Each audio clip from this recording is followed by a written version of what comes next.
السلام عليكم ورحمة الله وبركاته.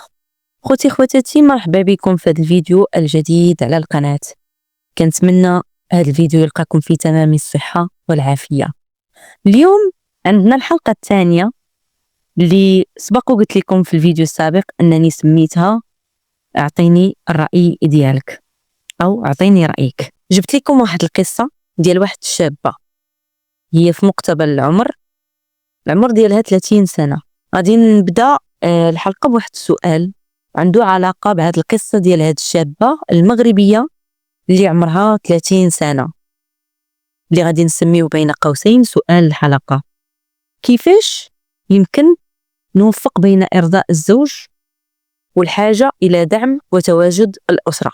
فاول حاجه غادي نقول لكم اللي مازال ما اشتركش معنا في القناه يشترك معنا، ولا عجبكم الفيديو تبعوه حتى الاخير، وإلا عجبكم ما تنسوش تكتبوا لنا التعليقات ديالكم والاراء ديالكم حول موضوع هذه الحلقات، واش نيل الاعجاب ديالكم. كذلك شاركونا التجارب ديالكم الا بغيتوا، فهذه تجارب حقيقيه وهذه قصص حقيقيه لناس حقيقيين. اللي بغى كذلك نحطوا التجربه ديالو فما عليه الا يتواصل معايا على الانستغرام، راني حاطه لكم في الوصف، وكتبوا لي القصه ديالكم نديروا منها فيديو ناخذوا الاراء ديال الناس. وهذا الشيء راه تجارب حقيقيه كما سبق وقلت لكم. اذا نبداو على بركه الله في سرد القصه ديال الشابه اللي عندنا اليوم. الشابه كتقول: في لحظات الفرح كيبان كل شيء غادي بخير وكل شيء مزيان، ولكن احيانا كيوقعوا مشاكل ما كانتش في الحسبان، ما كناش دايرينها في بالنا، وما عمرنا توقعنا انها غادي تصدق او غادي تصرى. هاد القصه اللي غادي نهضروا عليها اليوم غادي تاخذنا لعالم اخر ديال التحديات العاطفيه والمشاكل اللي كتوقع بين العائله، فين كتشوف العلاقه كتشوفها الخلافات في اصعب اللحظات، وربما حتى في اجمل اللحظات. دابا غادي نحكي لكم على الشابه اللي عندها 30 سنه. هي شابه موظفه، سهروا عليها الاباء ديالها، الام ديالها والاب ديالها، قراوها ووصلوها لبلاصتها كيف ما تنقولوا، وشدات المنصب ديالها. هاد الشابه سبقوا تقدموا لها مجموعه ديال الشباب وبغاو يخطبوها، لكن هي كان القلب ديالها والعقل ديالها مع شخص معين. هذاك الشخص حتى هو كان كيبادرها نفس الشيء، اللي هو الابن ديال الخال ديالها. الابن ديال الخال ديالها تقدم ليها وطلب يدها للزواج. اذا هنايا حنا واقفين قدام زواج العائله، فهي ما تردداتش ووافقت من الوهله الاولى، لان قلبها كان عامر به مسبقا، بحكم انه شاب جميل من العائله، هي عارفاه كيفاش داير، تربى قدامها، يعني عارفه عليه بزاف تاع الحوايج. فاش غادي تزوج بيه ما عندهاش مشكل، ما تتفكرش كيفاش داير ولا خاصه تعرف عليه، هي عارفه الخدمه ديالو، كيبقى ولد الخال ديالها. حتى لهنا كانت الامور مزيانه، كلشي كان غادي مزيان. المشكل اخوتي فين غادي يوقع؟ هاد الشابه كتقول: انا دابا مزوجه لمده ديال عام، لكن غادي ترجع بينا لذاك النهار ديال الزواج، ليله العمر اللي اي بنت كتمناها، اللي بالنسبه لها كانت أسوأ ليله، اللي بالنسبه لها ديك ليله العمر تحولات الكابوس تيطاردها دابا في حياتها. في البدايه كانت فرحانه بزواجها بحال اي بنت في السن ديالها، حيت يوم العرس هو حلم اي فتاه، لكن للاسف ان ذاك النهار تحول الى أسوأ يوم في حياتها. اشنو السبب؟ السبب انه وقع سوء تفاهم كبير بين الزوج ديالها والوالده ديالها اللي هي كتبقى العمه ديالو.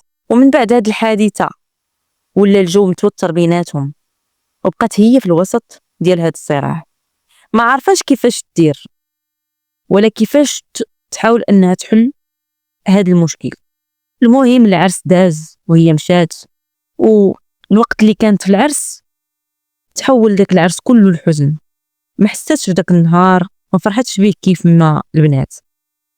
هذا المشكل ما بقاش فقط غير نهار العرس، وانما استمر حتى الان. كتقول المده دابا دازت عام على الزواج، دابا هي حامل وفي الشهر الثامن ديالها، وكتحس بالحاجه الكبيره للمسانده ديال الوالده ديالها والوجود ديالها حداها، لان هاد الفتره ماشي سهله. راكم عارفين الحماله، لحام، وهي قريبه تولد، محتاجه ليها تكون يا اما معاها في الدار او في الدار ديال الام ديالها اللي هما الوالدين ديالها.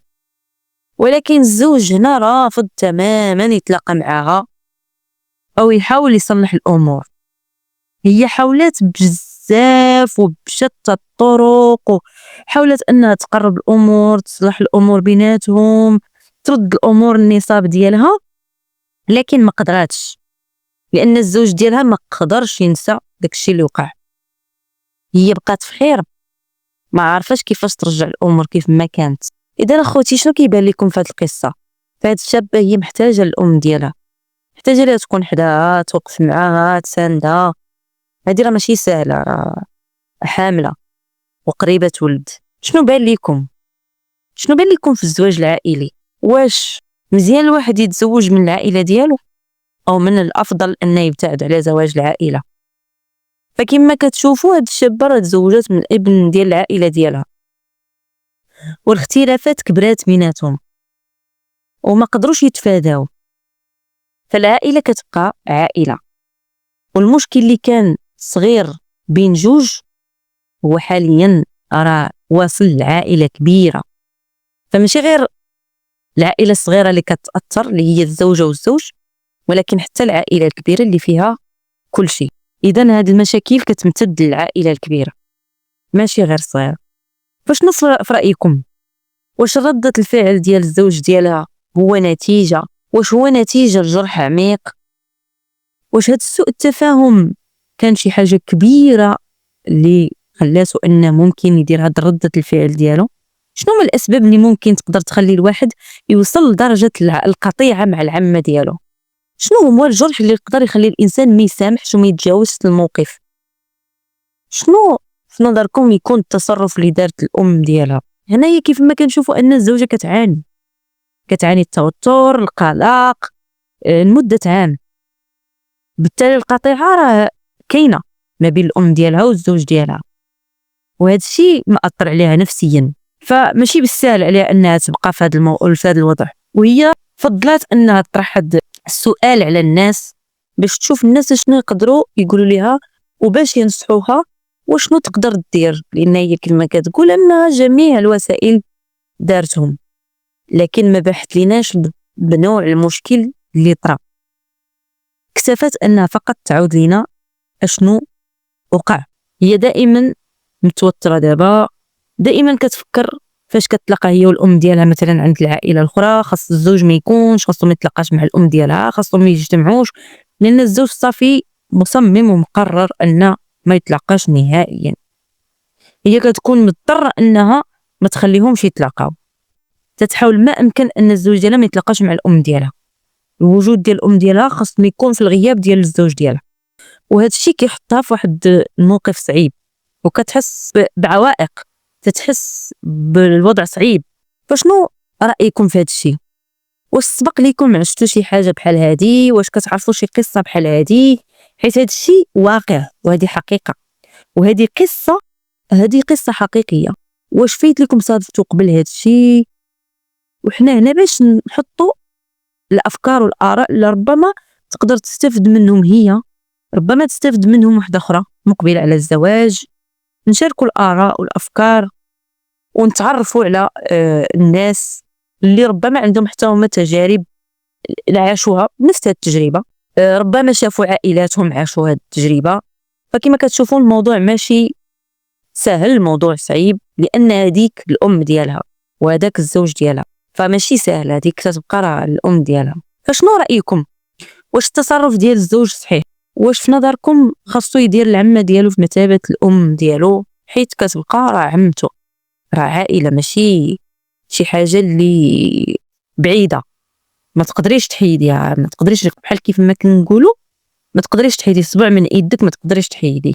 في نظركم انسان خصو يتزوج من العائله او يتجنب هذا النوع تاع الزواج تاع العائله؟ فقبل ما ندوزو لنهايه الفيديو غادي نذكر واحد النقاط مهمه، نصيحه لاي واحد بغى يتزوج زواج العائله. زواج العائله ماشي دائما كيكون فاشل، كاينين بزاف تاع زواج العائله تيكونوا ناجحين وكيستمروا وتيكملوا. لكن قبل ما نبغي انني نتزوج من العائله ديالي خاصني نفكر اولا، خاصني نكون واعي بخطوره المشاكل اللي غتوقع، خاصني نكون واعي بالوضع، لان ماشي ساهل نجي وناخذ واحد الانسانه او انسان من العائله. فخصني نعرف بان تكون عندي وعي كافي ودرايه كافيه، لا انا ولا الشخص اللي غادي نتزوج به نكون قبل درسنا الامور، بان راه الخلافات كتوقع في اي عائله، سواء كان زواج ديال العائله او زواج ماشي ديال العائله. فالزواج ديال العائله خصنا نكونوا حريصين بالاكثر ونعرفوا بان الخلافات كتكون وما نخليوهاش توصل للمرحله ديال القطيعه. ثاني حاجه اللي غادي نقول واللي غادي نذكرها للوالدين، بغض النظر على والدين الزوج او والدين الزوجه، فحاولوا انكم تبقاو بعاد على الخلافات والمشاكل، خليوا الابناء ديالكم يعيشوا الحياه ديالهم عاديه، نتوما ما تدخلوا حتى شي حاجه، دائما بالعكس نتوما جمعوهم، نتوما حضنوا عليهم، ما تخليو حتى شي حاجه تاثر بيناتكم. حتى لهنا وصلنا لنهايه الفيديو. شاركونا الاراء ديالكم باش تقدروا تنصحوا هاد الشابه، اشنو تقدروا تقولوا ليها، اشنو هما الاسباب اللي ممكن يكونوا خلاو الزوج دار هاد التصرف، واش ممكن يكون تجرح فعلا شي جرح عميق في قلبه اللي ما خلاش يتجاوز هذاك الشيء اللي طرا ديك الليله. المهم كتبوا لينا الاراء ديالكم في التعليقات، وربما تستفد منهم او تستفد منهم شابه اخرى او شاب اخر مقبل على الزواج. فالهدف من هذه الفيديوهات هو اننا نسرد فعلا قصص واقعيه وحقيقيه وفعلا كنعيشوها في المجتمع ديالنا، ونناقشوها ونعطيو الاراء ديالنا باش نستافدوا منها، باش نطوروا راسنا، باش وحدين اخرين اللي مقبلين حتى هما على هذه الخطوه يشوفوا شنو هما المشاكل اللي كتقدر توقع ويحاولوا انهم يتفاداوها. حتى لهنا غنكونوا وصلنا لنهايه الفيديو. كنتمنى انه يكون نال الاعجاب ديالكم. الى عجبكم ما تنسوش ديروا لنا لايك، واللي مازال ما مشتركش يشترك، وتشاركونا الاراء ديالكم في التعليقات. ولا عجبتكم هذه السلسله وعندكم شي اسئله كيف ما سبق وذكرت لكم كتبوها لينا في الانستغرام، تواصلوا معايا على الانستغرام، فغادي نذكروا القصه كيف ما ذكرنا القصه بدون ذكر الاسم. نلتقيو ان شاء الله في الفيديوهات القادمه. اللي وصل حتى لهنايا يكتب لي تمت المشاهده بنجاح، والسلام عليكم ورحمه الله وبركاته.